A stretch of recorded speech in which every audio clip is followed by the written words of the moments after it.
Apetiti yo'g'im, meva olib keldim senga. Onam bitta daraxt bir xil meva beraylik-ku. To'y etguncha bu daraxtlaring xohlagan libboy mevangni beradi.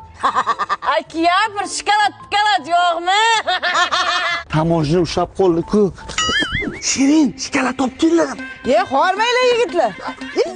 Chiroq pog osilib qoldi-yu. Shirin. Telefon olib keldim senga. Kalta kalxat. Dushman chegarada. Qabul.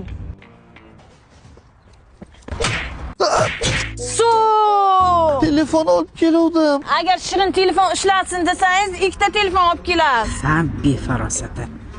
İşte. Bitta uchrashuvga 3 ta telefon so'rayapti. Mahrga gerek so'raydi yo'q. Ayol kishining lotereyasiga 2 marta yutuq chiqadi atiga. Birinchisi uchrashuvga chiqqanda, ikkinchisi raddomdaligida. 3 kundan beri suv qo'shaman, ko'pirmaydi bu. Qolmaganda? Kraska bilan shampun zakaz qilaylik ertaga to'y. Hozir magazindan olib chiqaman. To'xta, tekin dasturchiga ayt. Ipni ulayman, vertolyotga shunday urib tashlaydi. Mazakasi. Ikkitami? 2 korobka. Akring qani? Kraskan udarki bu.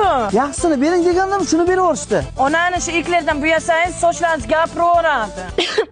Mana shu shampunga boshini yuvsang bo'ladi lekin. Sochni bo'yab to'yga jil qilib bizga boja topib keling-da.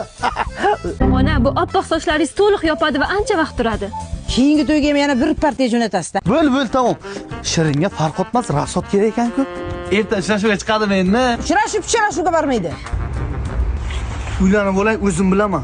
Bugun Shukrona kunimidi. Qizimni jo'natasizmi dedim. Endi 3 yil bo'lib borgan ekan.